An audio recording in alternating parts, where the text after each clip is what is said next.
Pregame.com.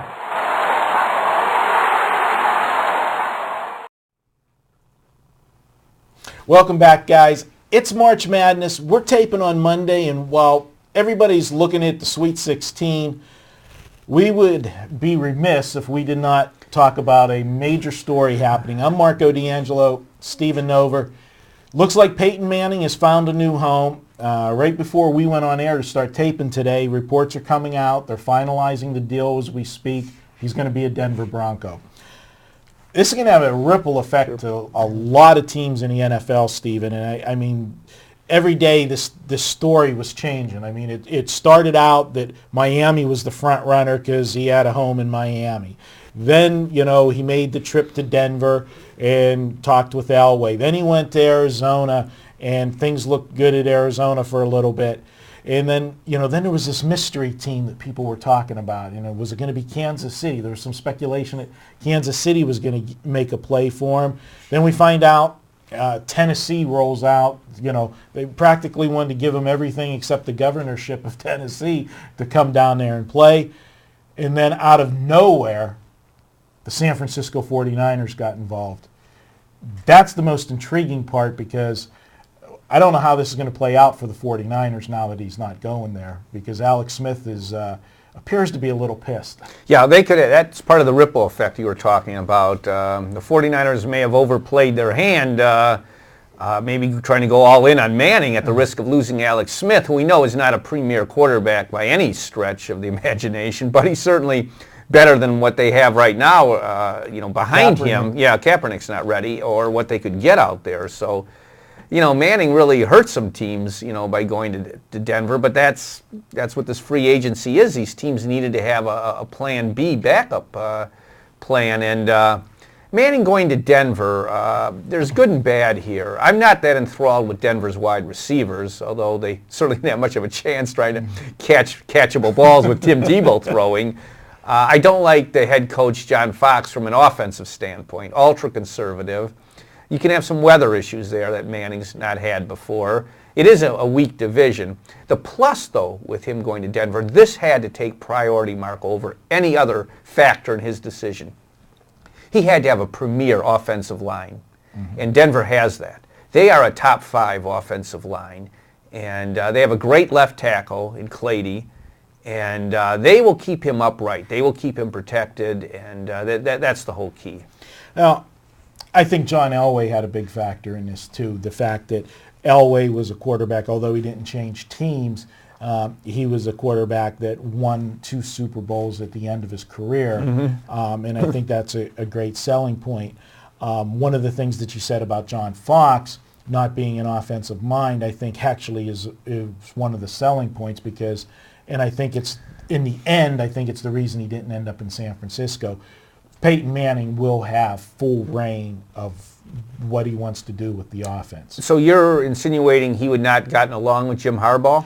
I can't see that. I can't see Harbaugh taking the headset off and saying, run my offense. Harbaugh, to me, my impression, is too much of a control freak to do that. And I think that Manning was going to go somewhere where he was going to have the freedom that he had at Indianapolis. I mean, let's face it. Each team has 11 guys on the field. When Peyton Manning was on the field for offense, the Indianapolis Colts had 11 players and 1 coach on the field. And I just don't think that was going to be happening in San Francisco. Now, on the flip side to that, if you would have asked me, I had to put my last dollar and put the gun to my head to make the bet, I would have said Tennessee was going to win out because they were throwing everything at him. And, lifetime contract, possibility of, being a GM in the organization when he's done playing. He went to school at Tennessee. His wife, family's in Tennessee.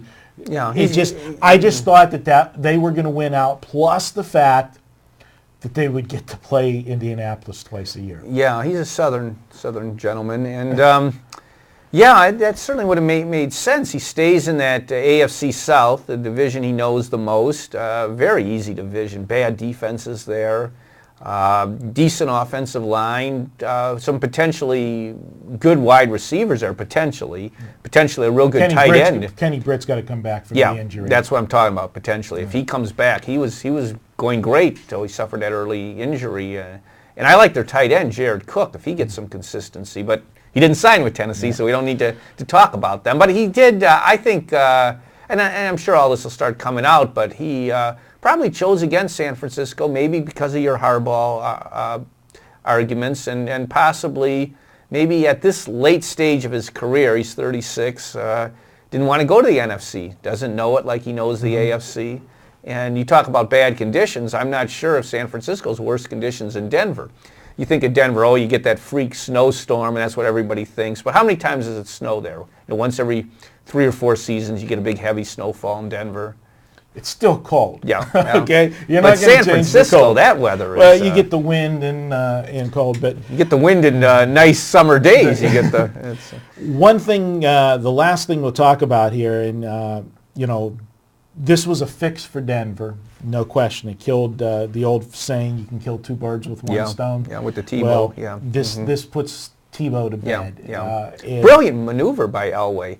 I actually had doubts when they hired Elway to run their program. I'm thinking, well, he's a figurehead, and he's actually turned out quite well. He's been more involved. Certainly a total contrast to Michael Jordan, who's just been terrible with the Bobcats. Well, this is the only way that he can get rid of Tebow and not have an uprising. Master stroke. But the timing of Manning taking the time to decide where he was going cost Tebow, I think, the one team that wanted him. And Jacksonville, the owners made no bones about it. He wanted Tebow because, not that he wanted Tebow because he's a great quarterback. He wanted Tebow because Tebow would be a draw. And the Jacksonville Jaguars, they've got a new owner.